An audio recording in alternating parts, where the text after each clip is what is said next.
It's race week.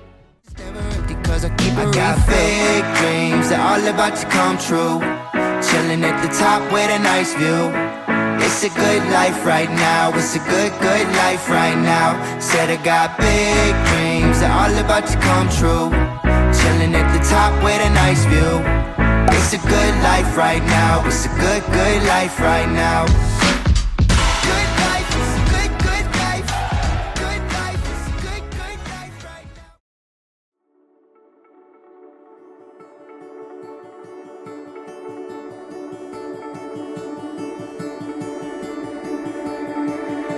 The plans we make and chances we take, I feel everything more with you. Quiet confidence and trusting every step, and we know that our faith will get us through. It's so obvious, forever calling us, and this time we won't wait and wonder anymore. When the morning breaks, we won't hesitate. It's the first day, it's the first page. Our story starts here. Our story starts here.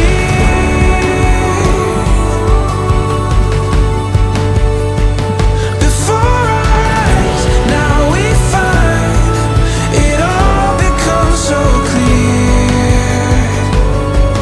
Our story starts here.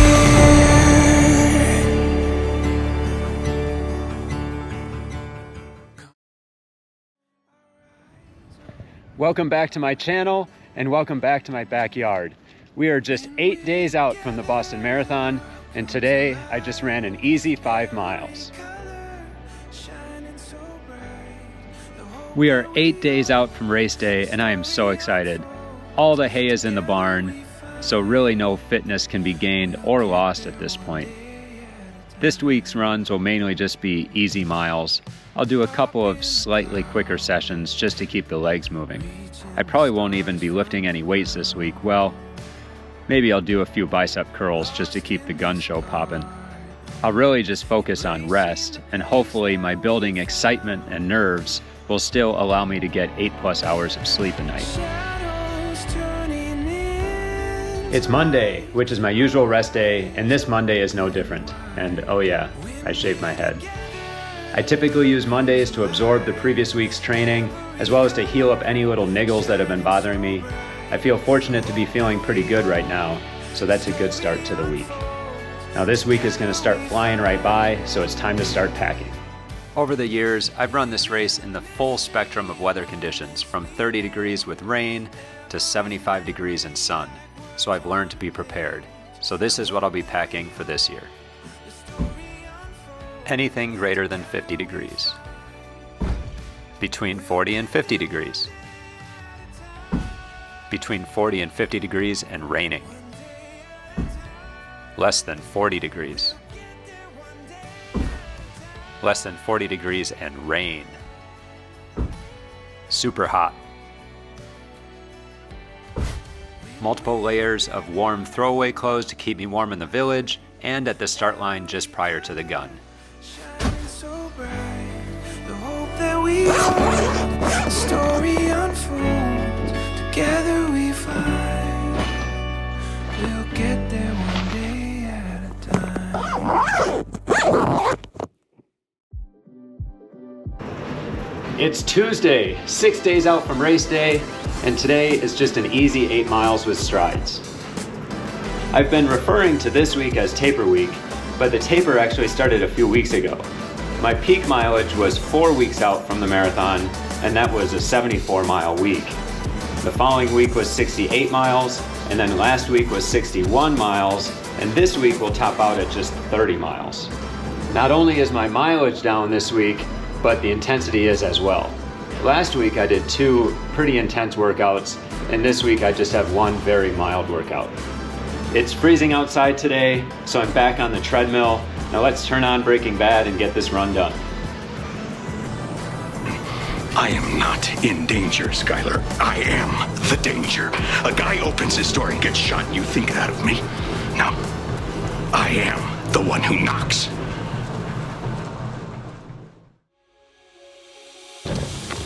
It's Wednesday, 5 days out from race day, and today I'm running 10 miles with 8x800 at marathon pace. Let's go.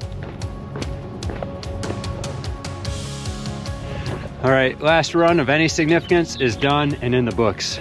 Now obviously it's taper week, we're only 5 days out from race day, so I didn't run that all that hard. The 800s were at marathon pace, so around 6 minutes. Actually, I probably went a little too fast, but I'll blame that on the super shoes. But yeah, if we were in the middle of a training block and I was doing this for gains, then I probably would have run the 800s around 5:15, 5:20 pace. But today's goal wasn't about making gains, it was just about locking in marathon pace, and I think we did that today. The first few were into the wind, so maybe a little bit harder, but then the last 4, I was just cruising. I'll put the splits up here. But it felt good, and happy to get that done. Body's feeling good, and tomorrow one super short, easy run, and then it's wheels up.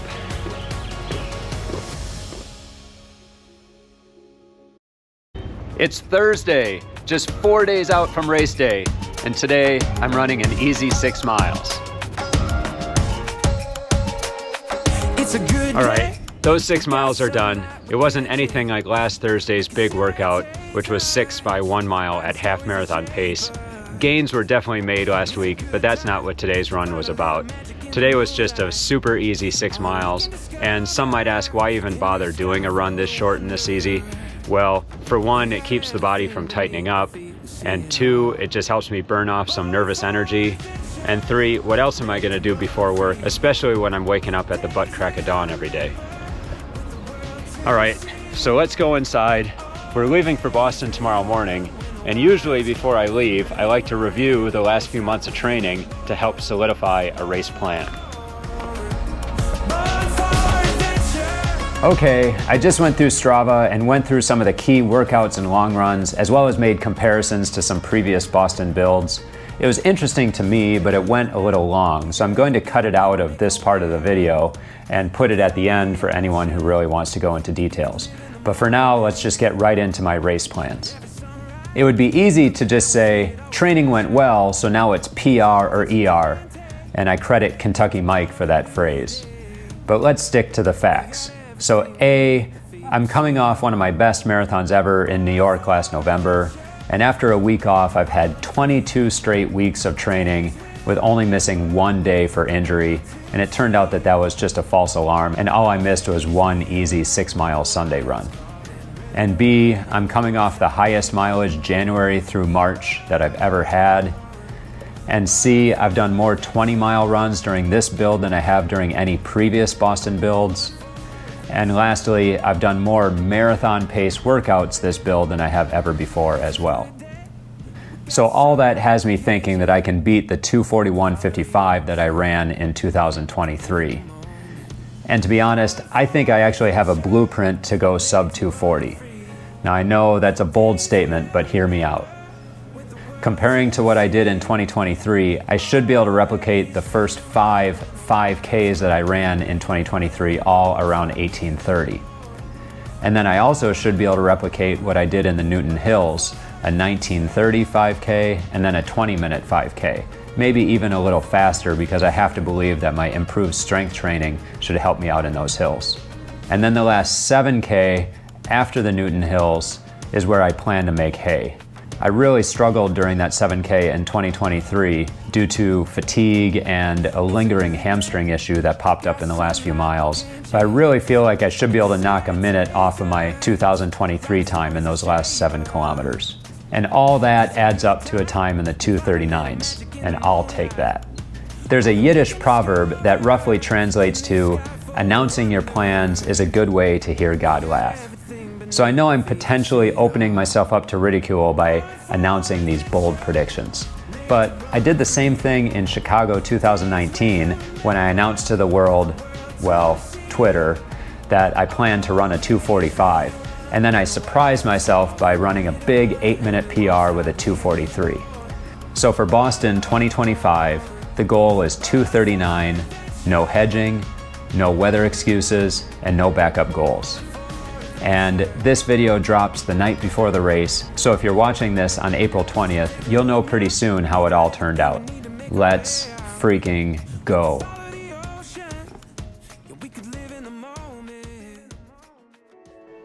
It's Friday, 3 days out from race day, and I am not going to run today.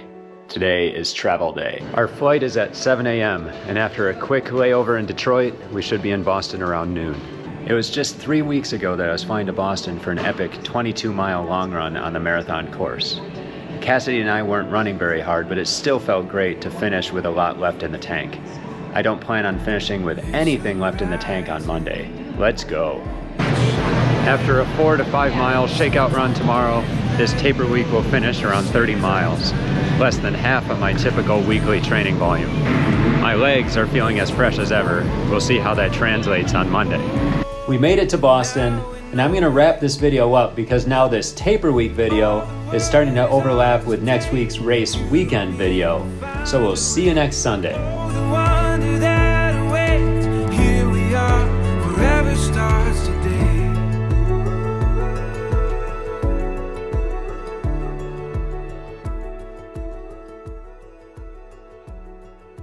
One of the things I like to do in the days leading up to a big race is review some of the big runs that I've done in the months leading up to this point.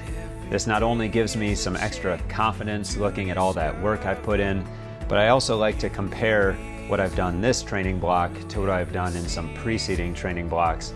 So let's open up Strava. And first let's give some kudos. I'm gonna go through some key workouts and some key long runs. Let's just start with this week of January 13th. Looks like I labeled this workout as that was hard. It was early in the training block. The recoveries were very short, 75 seconds, and this was hard. I felt like a bit of a failure after that one, but I knew there was plenty of time to make it up. Then the next big workout that I want to look at was 12 weeks out. Now normally Tuesdays are just a medium long run, but I had told Coach Neely before this block that I wanted to up the ante a little bit, and so this was really unusual. Not only was it a Tuesday, but it was 12 weeks out, so quite a ways away from the marathon, and it was 6 by mile at 6:04. So this was hard, but doable, and I felt like I gained a lot. Then just 2 weeks later, another Tuesday workout, again a bit unusual. This time was 2 miles at about 20 seconds slower than marathon pace, and then 1 mile at marathon pace, and do that 3 times. So really 9 miles of work in the midst of what appears to be a 12.5 mile run. This was done on the treadmill like a lot of my winter workouts, so that makes it even harder, I think. But that was a big boy workout. And then just 2 days later, I had more marathon pace work. This was 1 mile at marathon pace, and then 12 by 1 minute hard, 2 minute easy, and then another 2 miles at a little bit faster than marathon pace. So this was a big week of marathon pace work. And then just a week after that, my Thursday workout was 2 by 3 miles at a little bit quicker than marathon pace, again on the treadmill. And I remember thinking after this, there's no way I could have done this 5 weeks earlier. And then 6 weeks out from the marathon, we were on spring break, and it was all treadmill work while we were on vacation. So I just did some baby workouts. The first one was 10 by 1 minute hills. And then on Wednesday of that week, it was 12 by 1 minute fast. And both of these were with 2 minutes of recovery. And then we got back from spring break on Friday, and I was a little surprised to see this on my calendar, but Coach Neely prescribed on my first day back 2 by 4 miles at marathon pace. And this one I did do outside, which I think made it a little easier and probably a little bit more realistic. Felt really good that I nailed this one. It looks like the first group of 4 miles was 6:02, 6:03, 5:59, 6 flat, and the second block was 5:55, 5:59, 6:03, 5:59. So that was really solid. And then my very last big workout of the block was just this past week, and it was 6 by 1 mile at half marathon pace. And I emailed Coach Neely after this one with the 3 best words that I can ever send after a workout. That wasn't hard. So I was really happy about that. That 2 weeks out, I was feeling pretty darn fit. 5:42, 5:39, 5:40, 5:37, 5:41, and 5:41, all on just a 90-second rest. So let's go back and look at some of the key long runs. So starting back that week of January 13th, that was my first long run with a block of the Newton Hills. And anyone who follows me on Strava knows that I have my index card with my simulation of the Newton Hills. It equates to about 4.5 miles of work, and let's see if I have this memorized. So it's 0.65 miles at 3% grade, and then 0.35 miles at 4.5% grade, and then half a mile at 3% grade, and then half a mile at 4% grade, and that is Heartbreak Hill. Yeah, so I did those Newton Hills 10 times this block. And then 12 weeks out, this was a big boy long run. 10 miles easy, then 6 miles alternating between 6:27 and 6:07 on the treadmill, and then a 2-mile cool down. And this I think I did around 4 a.m. because we were driving down to Illinois for a basketball game later on that morning. 9 weeks out was my next big effort long run, 20 miles with the Newton Hills early on, probably after about a 6-mile warm-up, and did that at 6:59 pace. And then did the Newton Hills again after a couple mile rest at 6:44 pace. This was definitely a level up. I've never done this before where I've done the Newton Hills twice in the middle of a long run. And then moving on to 5 weeks out, March 22nd here, a 3-mile warm up, and then the Newton Hills, and then 10 miles of work alternating between marathon pace, so 6:04 on the treadmill, and 6:23 on the treadmill. So that's 10 miles of solid work in the middle of a 20-mile run and after doing the Newton Hills. So that was a solid effort. Now let's go to the most epic of epic long runs, and this was the subject of episode 5 of this marathon training series, and that was the 22-mile run on the Boston course. This was easy pace for the majority of it, but I did push the effort on the hills and pretty surprisingly set a Strava PR on Heartbreak Hill. So that's it for the long runs. Just one thing that I wanted to point out, I did the Newton Hills 10 times on the treadmill this winter, plus 1 time for real on the course. So hopefully doing all those simulations of the Boston course and the hardest part of the Boston course will really help me on race day. It has to. So I mentioned that I like to compare my current block training with previous marathon block training, but this year I did 6 20-mile long runs, and in the past I've never done more than 4. I did 4 in 2023, which was my best Boston Marathon year with a 2:41.55. And then even 18-mile long runs, I did 5 this year, 5 in 2023. Marathon pace mile workouts. See, these are workouts where I did at least a couple miles at marathon pace or faster. This was something that Neely and I had talked about that I really wanted to do more of this block. And I did 11 workouts this winter with multiple miles at marathon pace or faster. In the past, I've never done more than 7. One thing that was lacking this training block was the cycling. I'm not sure how important that is, but I really crushed the cycling in 2023, did 850 miles in months January through April.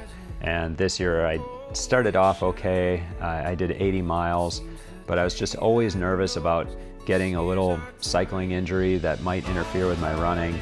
And then I got involved in this YouTube series, so I had other stuff going on. So I really haven't done much cycling. I don't think that's going to make much of a difference, but we will see. So 2023 ran a 2:41.55, and 2025, we'll see. All right, that's it for the trip down memory lane on Strava. Forever stars.